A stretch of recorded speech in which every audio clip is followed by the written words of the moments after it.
Assalamualaikum warahmatullahi wabarakatuh. Halo everyone, perkenalkan nama aku Sang-Hyang Yunita. Aku merupakan salah satu mahasiswi Universitas Negeri Padang, Fakultas Ilmu Sosial.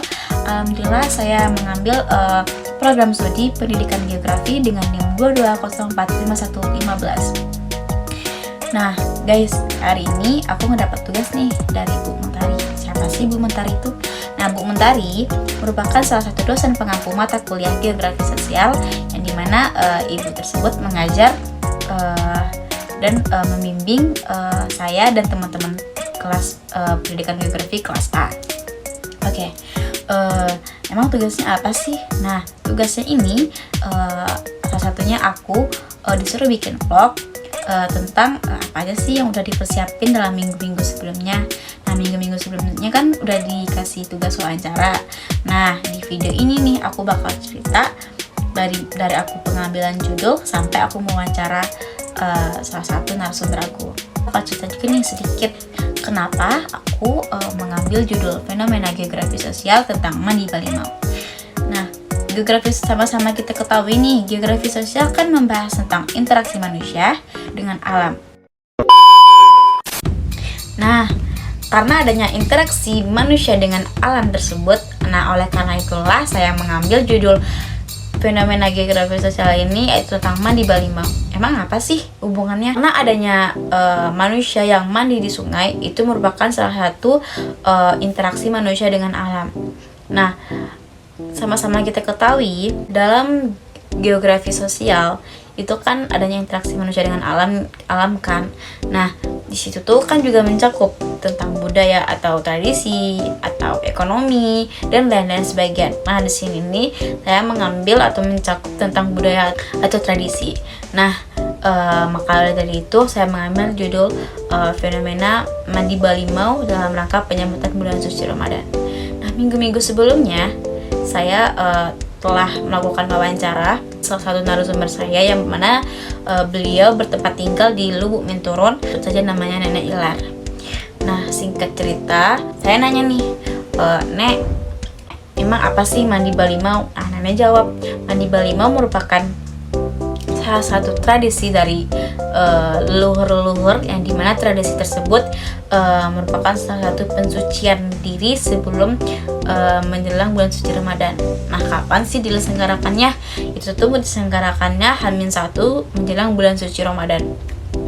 Nah, saya nanya lagi nih, Nek, emang harus di sungai?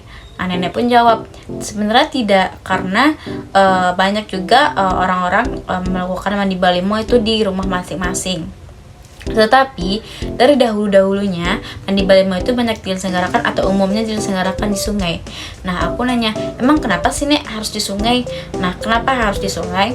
Orang-orang dahulu atau leluhur-leluhur dulu dipercayai bahwa kalau kita mandi atau mensucikan diri di sungai itu hal-hal negatif juga berikutan dengan arus air yang mengalir ke muara. Nah, karena itulah kenapa orang-orang dahulu mempercayai mandi balimau di sungai agar semua aura-aura atau hal-hal negatif dapat hilang dengan seiringnya arus air sungai. Nah, aku nanya lagi nih ke Nenek, Nek, emang mandi balimau tidak merusak lingkungan sungai dan sekitarnya, Nek? Nah, Nenek bilang untuk merusak lingkungan mungkin itu balik ke diri kita masing-masing. Kalau kita bisa menjaga alam, kenapa tidak? Nah, tapi mungkin saja pada saat hari-hari tersebut mungkin yang kita lihat, yang awalnya kita lihat sungai itu jernih, bersih, enak dipandang, itu akan menjadi keruh karena banyaknya kerumunan orang-orang mandi di sungai. Nah, oleh karena itulah bisa disimpulkan hanya sedikit minusnya, karena yang merusaknya itu nanti air yang mulanya jernih menjadi kuning atau keruh. Nah, itulah mendapat merusak pengeliatan atau sungai tersebut. Nah, mungkin hanya singkat segitu yang saya bisa jabarkan di vlog ini, karena untuk mempersingkat waktu juga.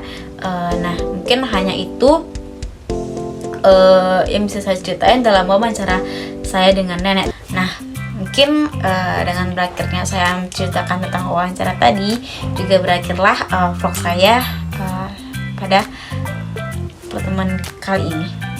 Saya mungkin banyak berlepotan, banyak nya, jadi mohon maaf ya. Jadi harap dimaklumin karena ini baru pertama kali bikin vlog. Insya Allah kedepannya bakal diperbaiki. Oke, saya Sang Yuta, mohon undur diri. Assalamualaikum warahmatullahi wabarakatuh. Bye.